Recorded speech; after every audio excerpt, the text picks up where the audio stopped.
ओम शांति। 10 दिसंबर 2025 के ईश्वरीय महावाक्य। पहले एक नज़र मुरली के मुख्य पॉइंट पर। बाबा ने कहा, जब आत्मा से आत्मा को ज्ञान देते हैं तब ज्ञान तलवार में जौहर आता है। आत्मा भाई समझने से देह अभिमान खत्म, आंखें सिविल बनती है। सेवा और पुरुषार्थ दोनों में सुस्ती नहीं होनी चाहिए। रूहानी नॉलेज सिर्फ संगम युग में ही मिलता है। भारतीय ही पूरे 84 जन्म लेते हैं। आत्मा ने अब तक पूरा चक्र पूरा किया है। और फिर बाबा ने कहा, निंदा स्तुति में अचल अडोल रहना ही असली योग है। कोई गुस्सा करे तो चुप रहो, दोनों की ताली न बजने दो। स्पिरिचुअल ज्ञान आत्मा और परमात्मा का लेन देन है। अंत मति सो गति, अंत समय बाबा की याद में रहकर गति मिलती है।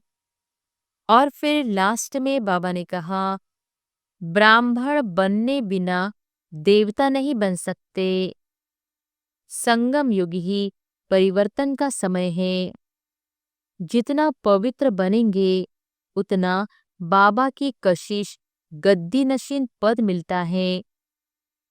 याद की यात्रा से तमो से सतोप्रधान बनते हैं। दूसरों को कहने से पहले स्वयं को आत्माभिमानी बनाओ। और अब सुनते हैं महावाक्यों को विस्तार से। मुरली का सार। मीठे बच्चे, चैरिटी बिगन्स एट होम, अर्थात पहले खुद आत्म अभिमानी बनने की मेहनत करो, फिर दूसरों को कहो।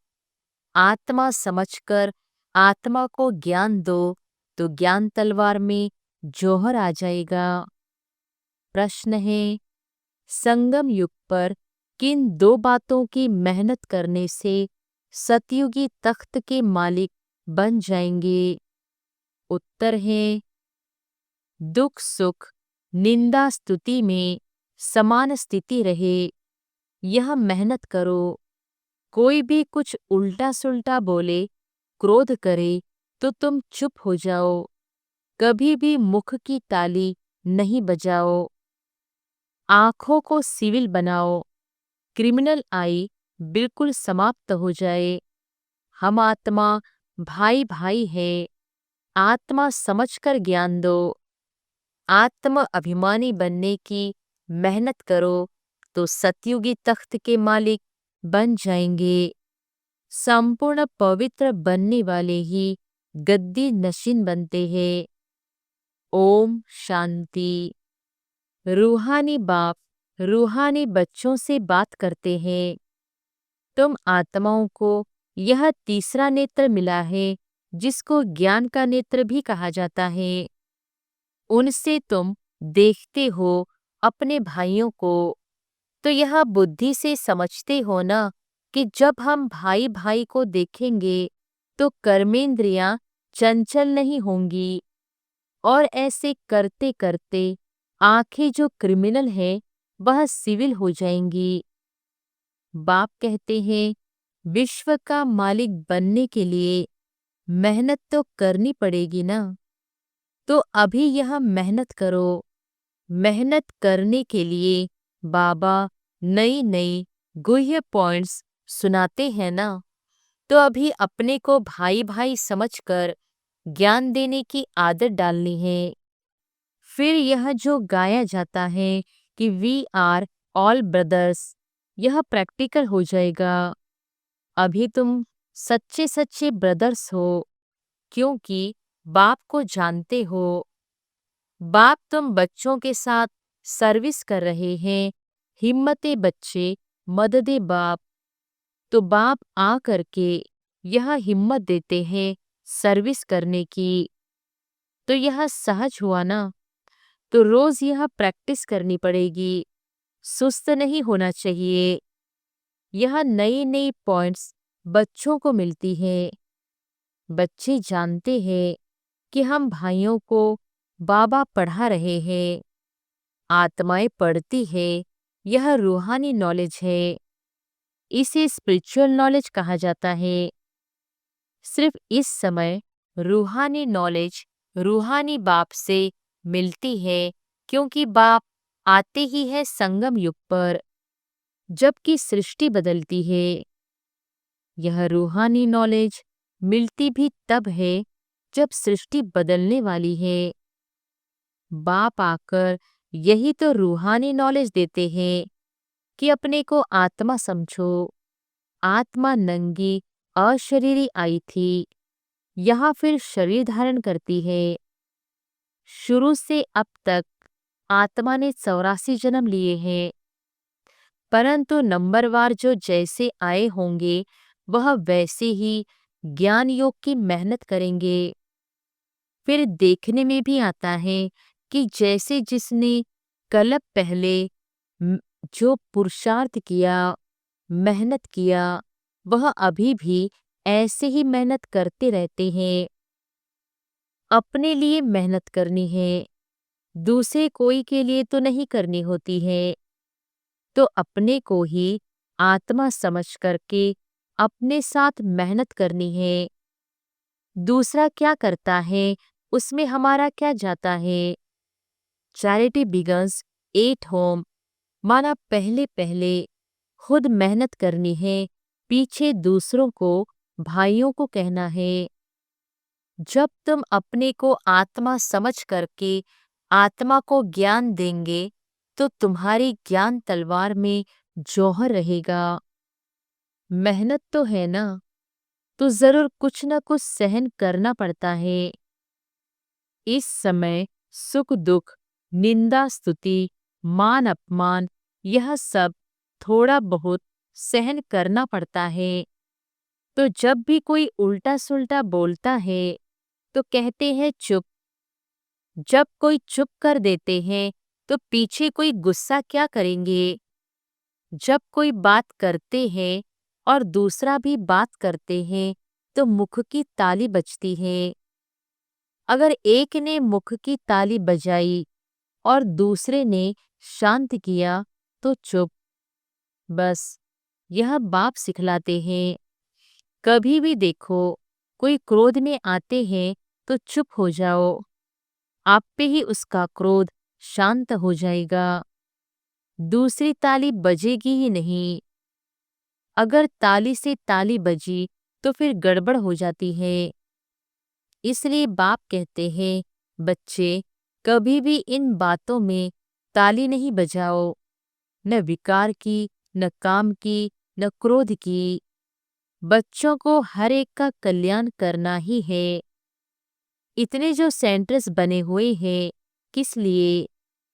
कल्प पहले भी तो ऐसे सेंटर्स निकले होंगे।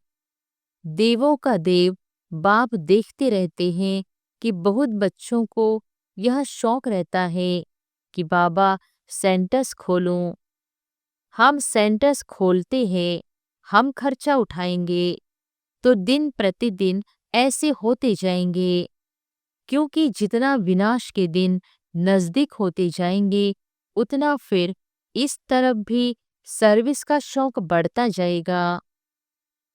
अभी बाप दादा दोनों इकट्ठे हैं तो हर एक को देखते हैं कि क्या पुरुषार्थ करते हैं, क्या पद पाएंगे, किसका पुरुषार्थ उत्तम, किसका मध्यम, किसका कनिष्ठ है, वह तो देख रहे हैं। टीचर भी स्कूल में देखते हैं कि स्टूडेंट किस सब्जेक्ट में ऊपर नीचे होते हैं। तो यहाँ भी ऐसे ही है। कोई बच्चे अच्छी तरह से अटेंशन देते हैं तो अपने को ऊंचा समझते हैं।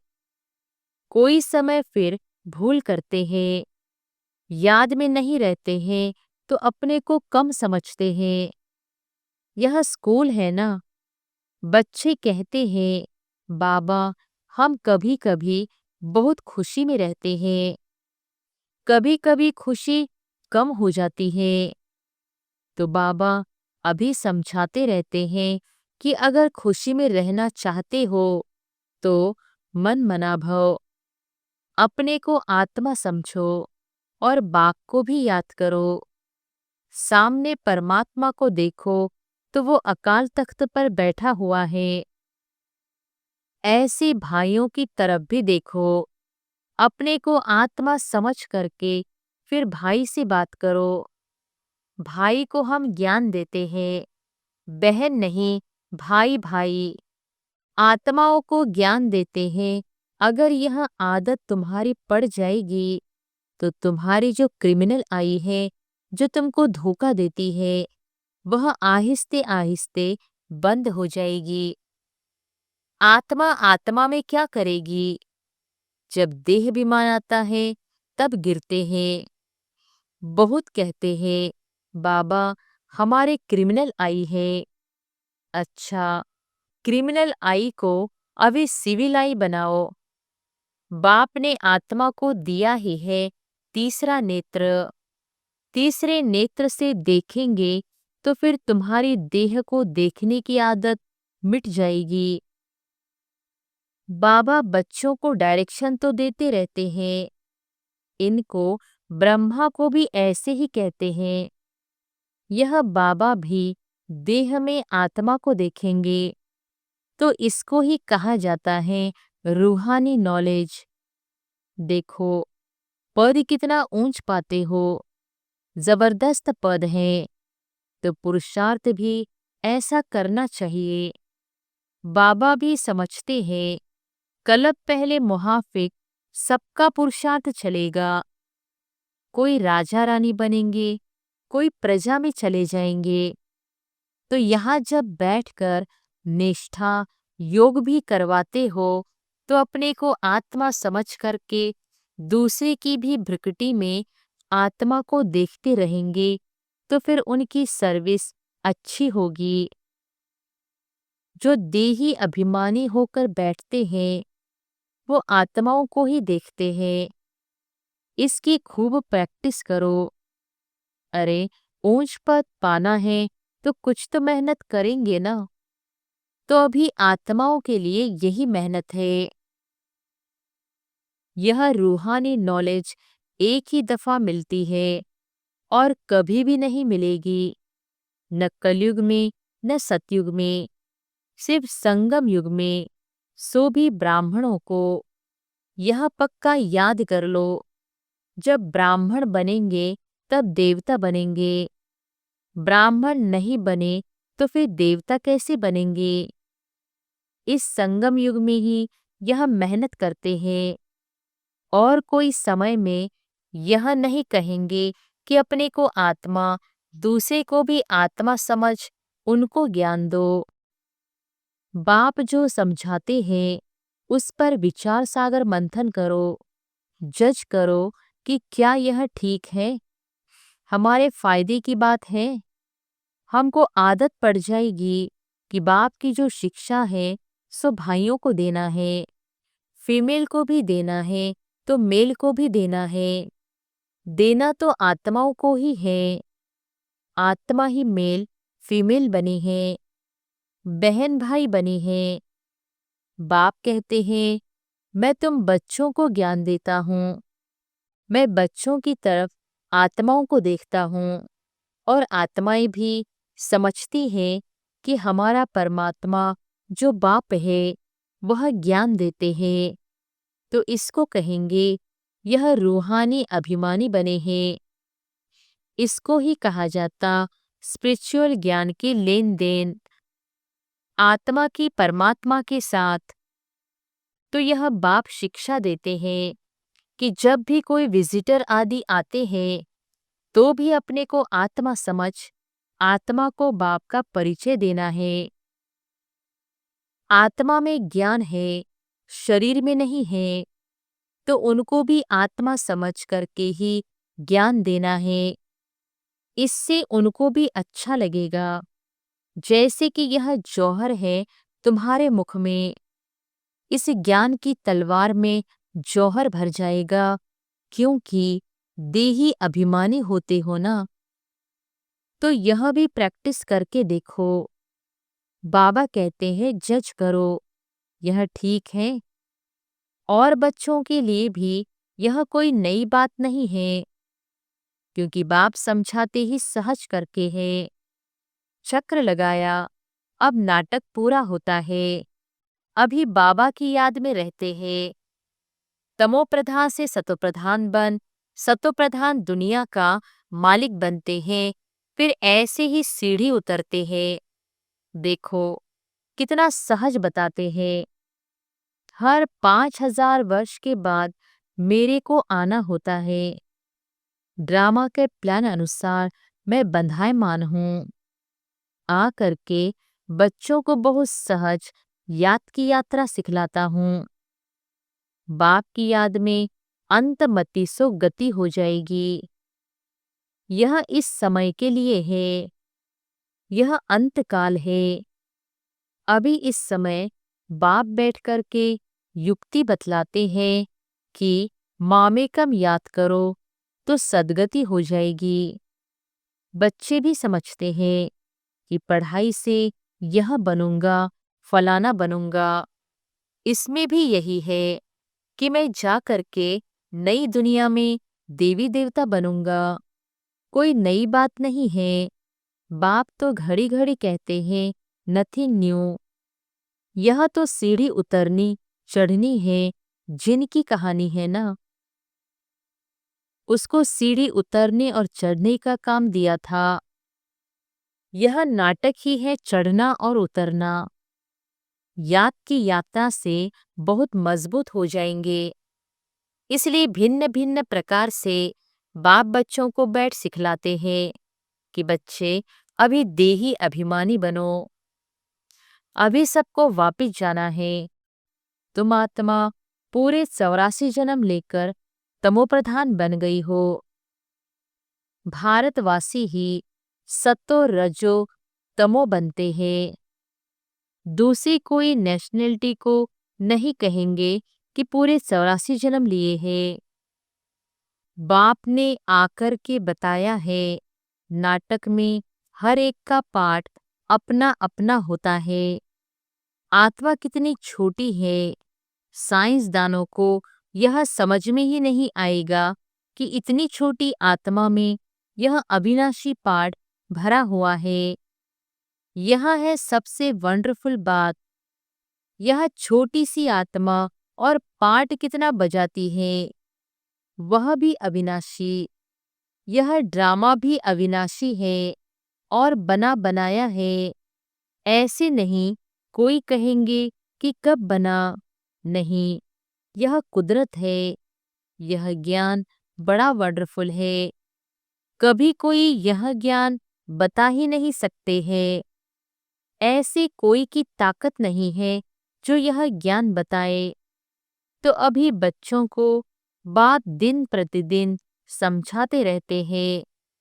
अभी प्रैक्टिस करो कि हम अपने भाई आत्मा को ज्ञान देते हैं आप समान बनाने के लिए, बाप से वर्षा लेने के लिए, क्योंकि सब आत्माओं का हक है।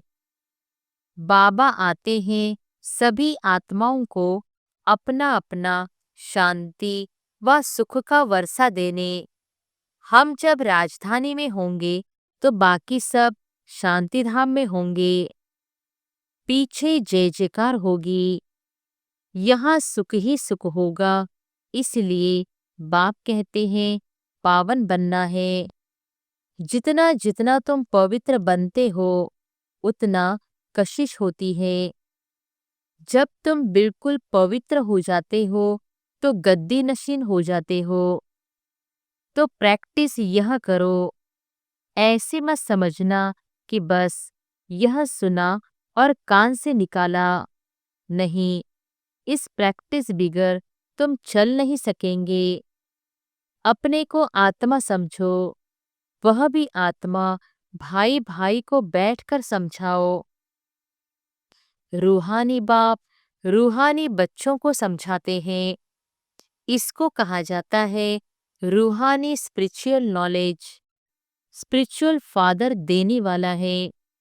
जब चिल्ड्रन पूरा स्पिरिचुअल बन जाते हैं, एकदम प्योर बन जाते हैं, तो जाकर सतयुगी तख्त के मालिक बनते हैं।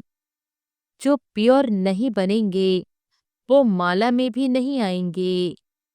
माला का भी कोई अर्थ तो होगा ना। माला का राज दूसरा कोई भी नहीं जानते हैं। माला को क्यों सिमरते हैं? क्योंकि बाप की बहुत ही मदद की है, तो क्यों नहीं सिमरे जाएंगे। तुम सिमरे भी जाते हो, तुम्हारी पूजा भी होती है और तुम्हारे शरीर को भी पूजा जाता है। और मेरी तो सिर्फ आत्मा को पूजा जाता है। देखो, तुम तो डबल पूजे जाते हो, मेरे से भी जास्ती। तुम जब देवता बनते हो तो देवताओं की भी पूजा करते हैं, इसलिए पूजा में भी तुम तीखी, यादगार में भी तुम तीखी और बादशाही में भी तुम तीखे। देखो, तुमको कितना ऊंचा बनाता हूँ। तो जैसे प्यारे बच्चे होते हैं, बहुत लव होता है, तो बच्चों को कूल्हे पर, माथे पर भी रखते हैं। बाबा एकदम सिर पर रख देते हैं। अच्छा, मीठे मीठे सिकिलधे बच्चों प्रति माता पिता बाप दादा का याद प्यार और गुड मॉर्निंग। रूहानी बाप की रूहानी बच्चों को नमस्ते। धारणा के लिए मुख्य सार। पहली पॉइंट, गायन और पूजन योग्य बनने के लिए स्पिरिचुअल बनना है। आत्मा को प्योर बनाना है। आत्म अभिमानी बनने की मेहनत करनी है। दूसरी पॉइंट, मन मनाभव के अभ्यास द्वारा अपार खुशी में रहना है। स्वयं को आत्मा समझकर आत्मा से बात करनी है। आंखों को सिविल बनाना है। वरदान है, मास्टर रचयिता की स्टेज द्वारा आपदाओं में भी मनोरंजन का अनुभव करने वाले संपूर्ण योगी भव। मास्टर रचयिता की स्टेज द्वारा आपदाओं में भी मनोरंजन का अनुभव करने वाले संपूर्ण योगी भव। मास्टर रचयिता की स्टेज पर स्थित रहने से बड़ी आपदा एक मनोरंजन का दृश्य अनुभव होगी। जैसे महाविनाश की आपदा को भी स्वर्ग के गेट खुलने का साधन बताते हो, ऐसी किसी भी प्रकार की छोटी बड़ी समस्या व आपदा मनोरंजन का रूप दिखाई दे, हाय हाय के बजाय ओहो शब्द निकले, दुख भी सुख के रूप में अनुभव हो, दुख सुख की नॉलेज होते हुए भी उसके प्रभाव में न आए, दुख को भी बलिहारी सुख के दिन आने की समझे, तब कहेंगे संपूर्ण योगी। स्लोगन है, दिल तख्त को छोड़ साधारण संकल्प करना अर्थात धरनी में पांव रखना। अव्यक्त इशारे। अब संपन्न व कर्मातीत बनने की धुन लगाओ। कर्म करते तन का भी हल्कापन, मन की स्थिति में भी हल्कापन। कर्म की रिजल्ट मन को खींच न ले। जितना ही कार्य बढ़ता जाए उतना ही हल्कापन भी बढ़ता जाए। कर्म अपनी तरफ आकर्षित नहीं करे, लेकिन मालिक होकर कर्म कराने वाला करा रहा है और करने वाले निमित्त बनकर कर रहे हैं। यह अभ्यास बढ़ाओ तो संपन्न कर्मातीत सहज ही बन जाएंगे। अच्छा, ओम शांति।